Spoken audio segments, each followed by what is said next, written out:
Look at you. We have been touring your show, The Dark Room. Oh, what a time we've all had. through the Netherlands. Great pleasure. And I'm going to go out there and say, if you haven't experienced The Dark Room online, it started out as a YouTube project. It did. It started out as a joke on stage, and then the audience rioted, and then I went home and made it a YouTube project. Oh, really? There's just something about having 3,000 people who are really there to see you just start screaming, and you get home and you're like, oh, that was a bit good. Okay. We got to do something about that. And yeah, I mean, kids were drawing pictures of me in a dark room and all this really weird fun. But yeah, we got time for that. I think possibly the great quote from this tour that you recognised was from the other night in Den Haag. Yeah. When an audience member, having been given an otherwise completely nondescript, dear viewer, box, was heard to remark, "What is that? What is that? By God, it's blood! It's blood!" As the contents of the box began to drip on her legs. That was, yeah. It was pretty good. So that's entertainment. Oh, well, it was for the other members of the crowd. She seemed pretty upset, but I'd already shot her in the face with a glitter cannon, so yeah. I don't think anyone really minded. So that's the kind of show that we're talking about. just Obviously, The Dark Room is if you haven't heard of it a yet. woman covered with blood. What isn't entertaining about that? Don't you get it wrong? Wouldn't you want to get the blood on first and then the glitter will stick? Well, foolishly, unfortunately, it hadn't occurred to me that the thing to do would have been to take the sheep's heart and stuff it in the glitter cannon and then fire both things at it. Oh, that's what awful. you get when you heckle me. There's no wit. There's just a great deal of strange Edward Gorey-esque violence. And I've said Edward Gorey-esque because I've got a hat. Okay. There we are. John Robertson. Classical reference. It isn't, though. He's from... We want to ask... we're going to get on to the... official interview in just a moment. Oh, right. But I'm sorry, I'm an only child. I just like talking about myself. That was indeed. I enjoyed your monologue, but I've never listened to another man for that long in my entire life. That we've taken the camera onto the streets and we've asked them about their opinions, and let's see what the word is from the street this week. We have some European leaders who are stepping up, not just country leaders like Merkel or Hollande, but Mogherini is the new foreign commissioner. Do you expect any of these new European faces to step up and be a leader on the subject of European integration? They have to. I think we have to face the fact that the world changed. And if we not become master of it, there will be other forces which will do it, and we have to. I think. Do you think that the French government should stop Charlie Hebdo from printing material if it is potentially offensive? No, of course not. Okay. They just made kind of a manifest. How do you say it? They manifest themselves against that and towards the freedom of expression, and they cannot just do that.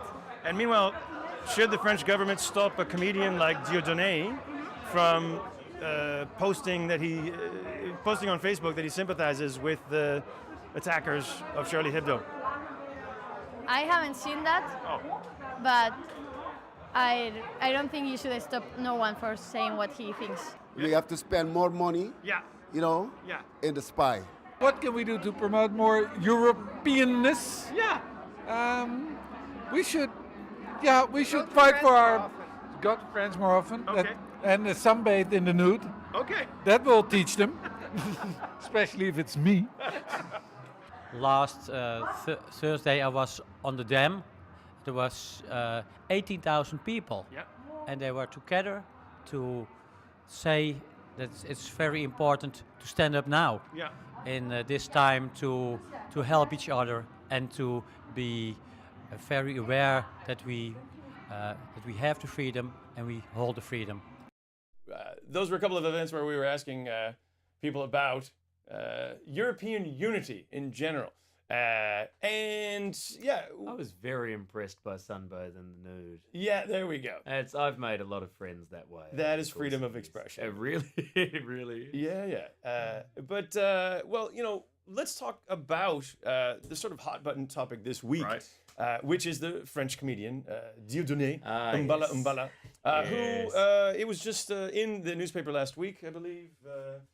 International New York Times, they had an article, page 3, about how the man was on trial. That's very good to make it all the way to page 3. Exactly. In the UK, that's normally given over to nude women, Isn't it? topless sunbathers. And they were gone for a while, the women. They were gone for a week. Yeah. Yeah. With no explanation. Oh, no. As there'd been an enormous feminist campaign to have them removed. For 1 week. As in, they thought it was over. Yeah. And then I believe that circulation dropped on the paper, so they just brought them back. Is that what happened? I have no idea, because Right. I can get my pornography on the internet, so I don't need to read it Dear in a newspaper. God. I certainly can't get any news from that newspaper, but that's not the point. page 3 is very different in the New York Times. No, that's right. It has French comedians who are controversial, which might be more offensive to some people. Well, yes. Let's have a little chat about this fella. Yeah, well, indeed.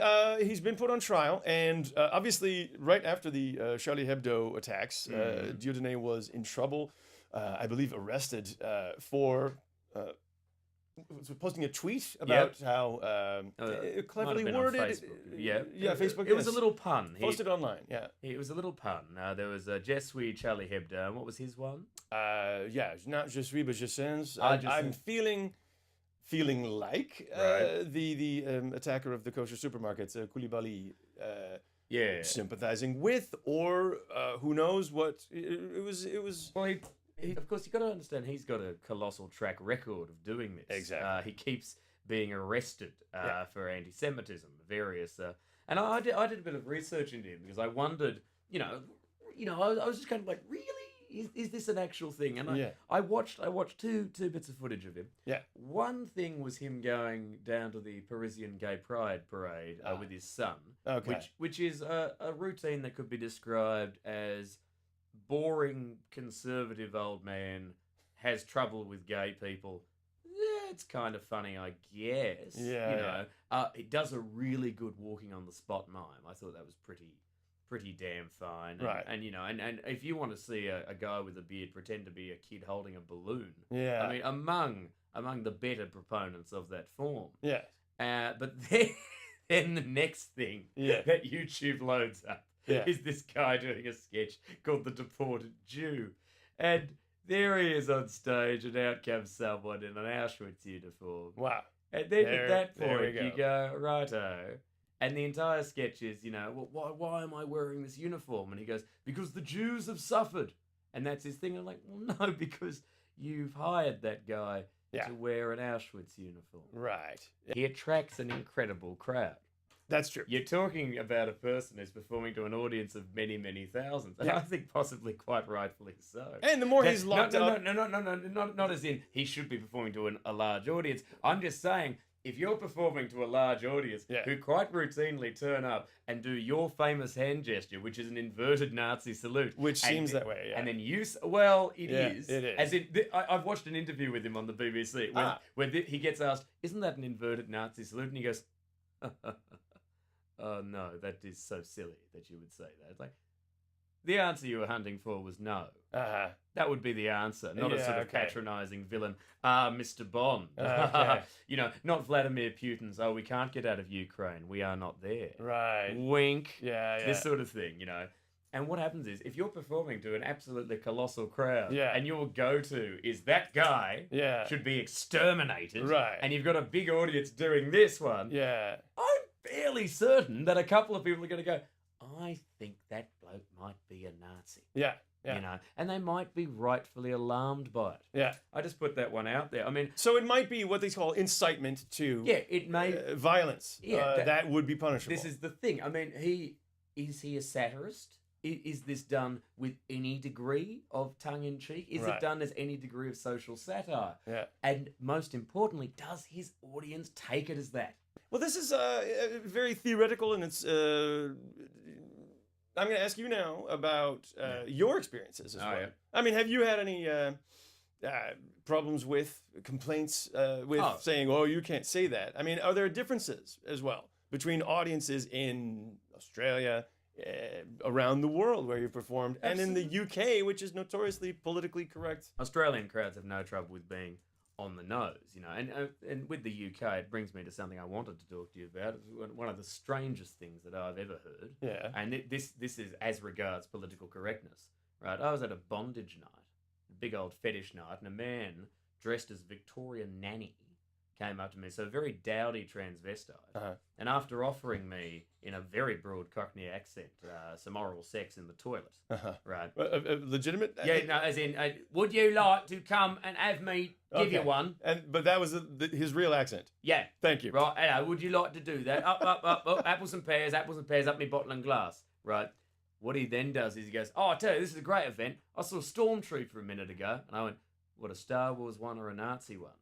And he went, no, Star Wars one. No one would come here dressed as a Nazi. And I went, what do you mean? There's a guy dressed as a member of the SS over there.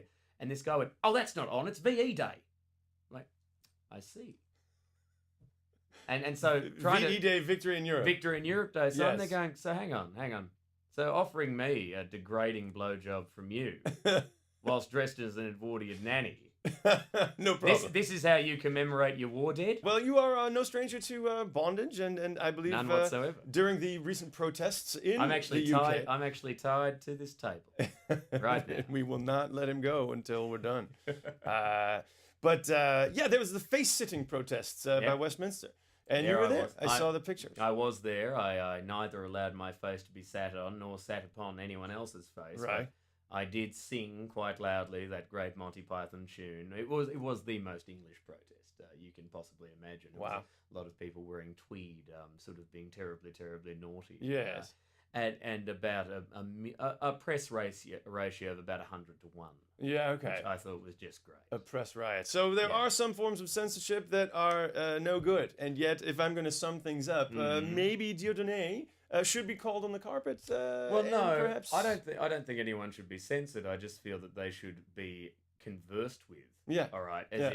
By somebody of equal power. Let's put it this way. Let's say he has an audience of 10,000 people. Right. Good. Then a left-wing comic should have an audience of 10,000 people. Right. And then maybe they can all go and discuss it with one another. John Robertson, thanks for joining us on the show. That was very funny. No, it's been a great pleasure. And if you want to see more John Robertson, you can look up The Dark Room on YouTube. Dugong. Dugong. Dugong. I'm just not going to learn how to pronounce his name. Just don't care. Mr. Dieudonné Dugong. Dugong. How do you like that? Thanks for joining us. I don't think he cares. I don't think he cares. doesn't. No.